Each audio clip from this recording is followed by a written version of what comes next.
কোনো এক আপু কমেন্ট করেছেন, জন্ম নিয়ন্ত্রণের পিল সেবনের পর প্রোটেকশন ছাড়া সহবাস করা কি নিরাপদ? ধন্যবাদ আপু সুন্দর একটা কমেন্টস করার জন্য। দেশের এবং প্রবাসের ভাই বোনদের প্রতি সালাম। আসসালামু আলাইকুম। আমি প্রভাষক ডাক্তার রিক্তা পারভীন, হোমিওপ্যাথি এবং আয়ুর্বেদিক চিকিৎসক। চেম্বার সেবা হোমিও কমপ্লেক্স অ্যান্ড সেবা ডিজিটাল ল্যাব, উপজেলা মডেল মসজিদের পূর্ব পাশে, শিমুলিয়া, মাগুরা।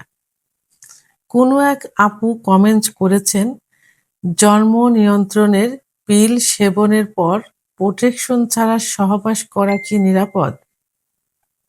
ধন্যবাদ আপু সুন্দর একটা কমেন্টস করার জন্য।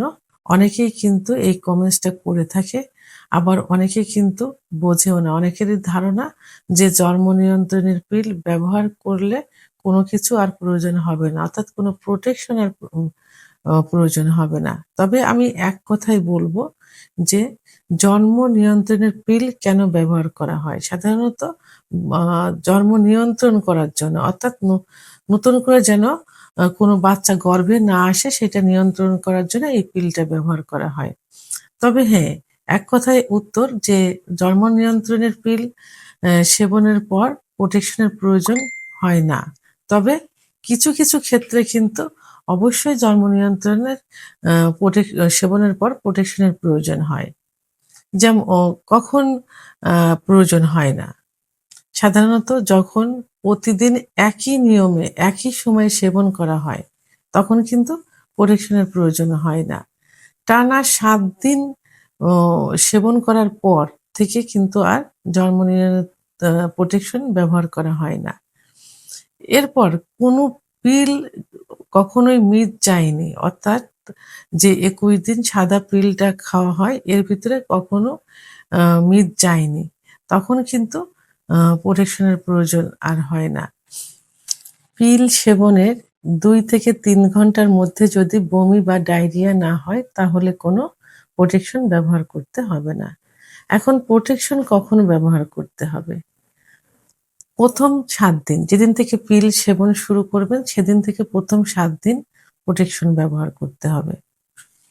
এবং যদি ১ এর অধিক দিন পিল সেবন বন্ধ যায় তাহলে প্রোটেকশন ব্যবহার করতে হবে। কিছু অ্যান্টিবায়োটিক ওষুধ সেবনের ভিতর এবং সেবনের আ শেষ হবার ৭ দিন পর পর্যন্ত প্রোটেকশন ব্যবহার করতে হবে। কারণ যেমন যক্ষ্মা রোগের কিছু অ্যান্টিবায়োটিক আছে যেটা পিলের কার্যকারী ক্ষমতা কমিয়ে ফেলতে পারে বা কমিয়ে দেয়। আবার পিল সেবনের মধ্যে যদি আ বমি এবং ডিসেন্টারি বা ডায়রিয়া হয় তাহলে যে কদিন চলবে সে কদিন আ প্রোটেকশন ব্যবহার করতে হবে এবং সেরে যাবার ৭ দিন পর্যন্ত আবার এই প্রোটেকশন ব্যবহার করতে হবে।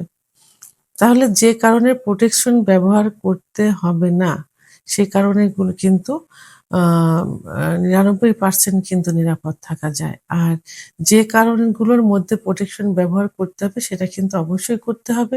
অনেকে কিন্তু বলে থাকে যে আ আমি প্রোটেকশন আমি জন্ম নিয়ন্ত্রণের পিল খেয়েছি তার মধ্যে বাচ্চা কনসিভ হয়েছে।